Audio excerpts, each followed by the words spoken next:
बारी दी हदिया बाजई बुसुगिया तू मन जोगे पिया कि चल चल मंदिर में बारी दी हदिया बाजई बुसुगिया तू मन जोगे पिया।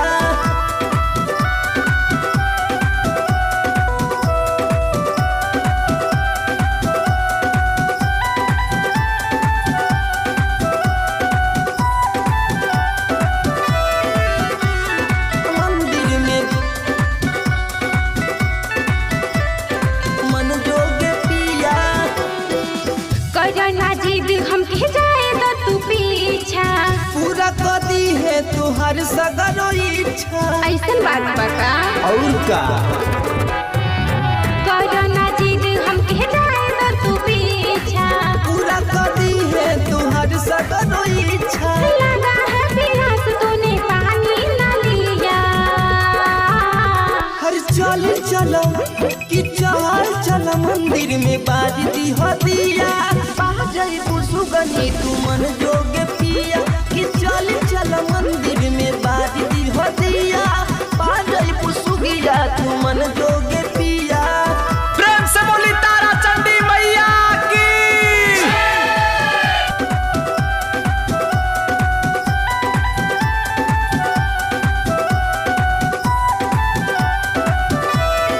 चल चल पिया तू मन जोगे पिया। कोमल कली हूँ अभी कन्या कुंवारी काहे डेरालू चल बन जा पुजारी। अच्छा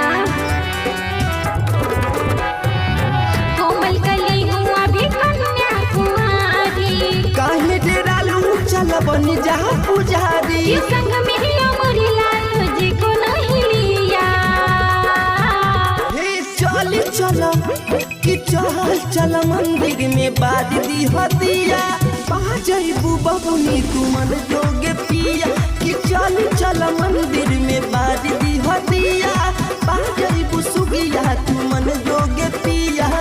भोजपुरिया रिकॉर्डिंग स्टूडियो मालहन पार road Kunwarpura Gorakhpur.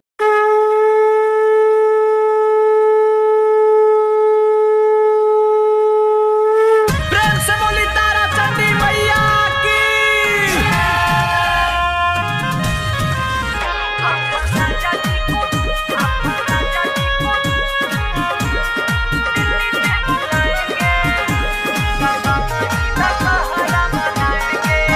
Music by प्रवीण के पांडे। साल भर पे आवता दशहरा के मेला सखी असो के परब नहीं करब अकेला ए हो साल भर पे आवता दशहरा के मेला असो के परब नहीं करब अकेला कि नहीं केहू से हम पसारा माएंगे अपना राजा जी को दिल्ली से बुलाएंगे उनका संग ही दशहरा मनाएंगे अपन राजा जी को दिल्ली से बुलाएंगे उनका संग ही दशहरा मनाएंगे उनका संग ही दशहरा मनाएंगे।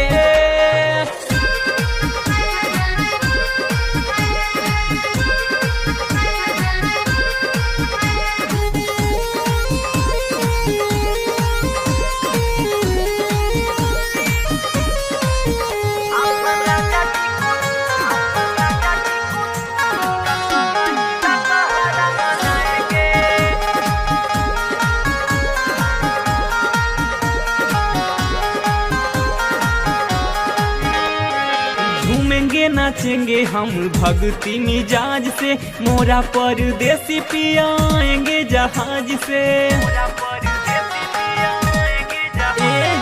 झूमेंगे नाचेंगे हम भक्ति मिजाज से मोरा परदेसी पियाएंगे जहाज से चली है वहाँ से बीच कहो नहीं रुकी है लेके सामान पिया घरे जे पहुँची है कि ओही लागे उनको हम सफराएंगे अपना राजा जी को दिल्ली से बुलाएंगे उनका संग ही दशहरा मनाएंगे। अपन राजा जी को दिल्ली से बुलाएंगे, उनका संग ही दशहरा मनाएंगे, उनका संग ही दशहरा मनाएंगे।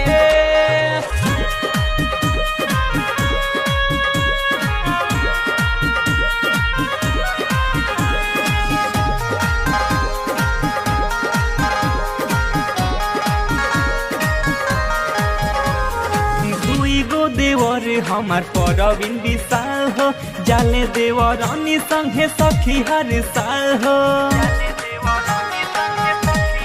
ए हो दुई गो देवर हमार परबिन विशाल हो, जाले देवरानी संगे सखी हर साल हो। ढेर दिन से लागल रहे मनावा में श्रद्धा, आभ ताते घरे नीरज यादव मोरा मरदा। आसमान हमारे श्रद्धा पुराएंगे, अपना राजा जी को दिल्ली से बुलाएंगे, उनका संग ही दशहरा मनाएंगे। अपन राजा जी को दिल्ली से बुलाएंगे, उनका संग ही दशहरा मनाएंगे, उनका संग ही दशहरा मनाएंगे। भोजपुरिया रिकॉर्डिंग स्टूडियो, मालहन पार रोड, कुअरपुरा, गोरखपुर।